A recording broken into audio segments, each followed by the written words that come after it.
Narito ang mahabang paliwanag kung bakit may mga taong naiinggit sa kapwa. Ang inggit ay isang damdaming likas sa tao.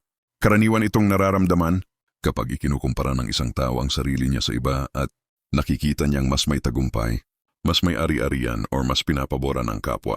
Hindi agad masasabi na masama ang isang taong naiinggit dahil madalas ang ugat nito ay kakulangan, takot o sugat sa damdamin. Isa sa mga pangunahing dahilan ng inggit ay ang kawalan ng kontento sa sarili. Kapag ang isang tao ay hindi kontento sa kung ano ang mayroon siya, madaling pumasok ang inggit. Sa halip na pahalagahan ang sariling kakayahan at biyaya, mas nakatuon siya sa kung ano ang mayroon ng iba. Dahil dito nabubuo ang pakiramdam na siya ay nahuhuli o hindi sapat. Isa ring dahilan ang palagiang paghahambing. Dahil sa social media at sa impluensya ng paligid, nasasanay ang mga tao na ikumpara ang kanilang buhay sa buhay ng iba. Nakikita nila ang tagumpay ng kapwa, ngunit hindi ang mga hirap na dinaanan nito. Nagiging basehan tuloy ng halaga ng sarili ang nakikita sa iba, kaya lumalalim ang inggit. May mga taong naiinggit dahil sa takot na mapag-iwanan.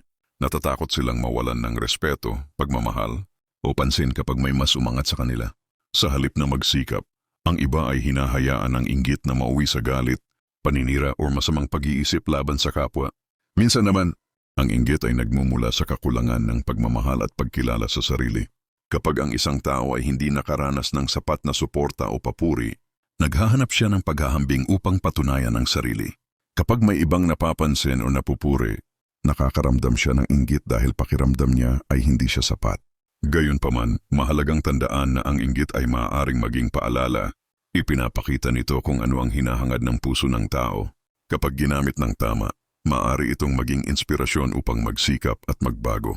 Ngunit kapag pinabayaan, nagiging dahilan ito ng pagkasira ng relasyon at kapayapaan ng isipan. Sa huli, ang lunas sa inggit ay pasasalamat, pagtanggap sa sarili, at tiwala sa Diyos. Kapag natutong pahalagahan ng tao, ang sariling biyaya at magtiwala na may tamang panahon. Para sa lahat, unti-unting nawawala ang inggit at napapalitan ito ng galak para sa tagumpay ng kapwa.